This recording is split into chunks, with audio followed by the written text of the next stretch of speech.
Here's another interesting word problem that was sent by Cortaggio. A woman cycles to work alongside a railroad track at 6 kilometers per hour. That's an interesting piece of data, 6 kilometers per hour. Every day she arrives at a crossing the same time that a train does. Okay, one day she was 50 minutes late and was overtaken by the train 6 kilometers from the crossing. And how many minutes will the train reach the crossing? So let's see if we can draw a diagram here that can somewhat describe what's going on in this problem. So what's on a normal day? On a normal day, she leaves from home. She leaves from home and she goes and she travels alongside a railroad track. Not too different than my own commute on my own bicycle. I actually do travel along a bike path that's right along a railroad track. Anyway, she leaves here. Let's say she leaves here at time is equal to 0. Time is equal to 0. And right at this point right here, maybe that's where the railroad crossing is, right there, the train passes her up. And she's traveling at 6 kilometers per hour. 6 kilometers per hour. 6 kilometers per hour. And what else does it tell us? It doesn't tell us how long it takes her or how far she travels. So let's just write. Let's just say, so let's say she arrives here at t is equal to a hours. T is equal to a. We'll do time in hours since we're in kilometers per hour. So this path takes her a hours to travel. So it takes her a hours. If we care about the time, a hours. Now, on this next day, she's 50 minutes late. So in this day, she has to travel the same distance in both distance and time. But this is this day.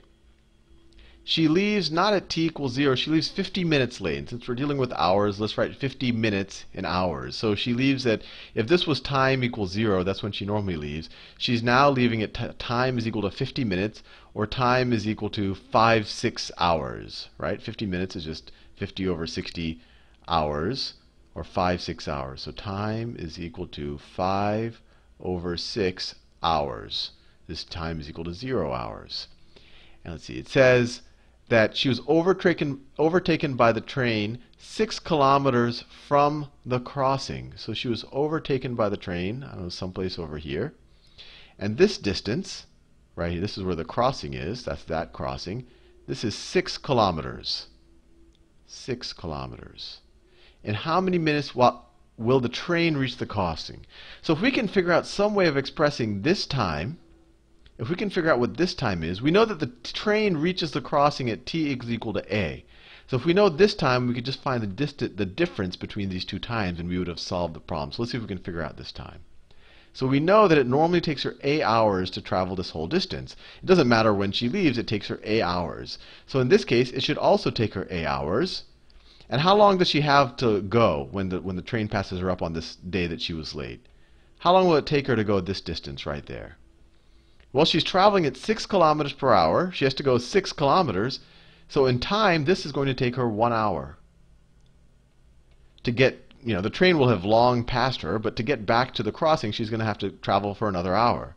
So if her whole route takes her a hours, if this whole length and time is a hours, then this distance right here is going to have to take her what? She has an hour left. Her whole trip is going to be a hours, so this is going to be a minus 1 hours. Let me scroll down a little bit. This is going to take her a minus 1 hours. So if on the day she was late, it took her a minus 1 hours to get passed by the train, what time are we talking about right here? What time is this? This is t is equal to, well, we started at 5/6. T is equal to 5/6. That's where we started, plus the amount of hours she traveled, plus a minus 1. So there I think we now have all the information we need to solve this problem. On the day she's late, the train passes her at time is equal to 5/6 plus a minus 1 hours, where a is the amount of time it normally takes her to travel her entire route to the crossing. We know that the train passes this point at t is equal to a. So if we want to know how many minutes does it take the train to go from this point to this point, we just have to subtract the two times. So the minutes it takes, Well, the hours, because we're dealing in hours. Remember, I said 50 minutes was 5/6 of an hour. So the minutes it takes is A, that A, minus this, minus 5/6 plus A minus 1, right? That's just the difference in time for the train in hours. So this is A minus 5/6 minus A plus 1. Luckily, the A's cancel out. A is A minus A. And you're left with 1 minus 5/6 hours, which is just equal to 1/6 hours. There are 60 minutes in an hour, so 1/6 of that is 10 minutes. So it takes the train 10 minutes to get to the crossing from the point that it passed her. Another neat problem, and I thank Cortaggio for that. And then you could actually use this information if you want to figure out how fast the train is going, or you could even think of other types of kind of derivative problems off of this one. Anyway, another good problem.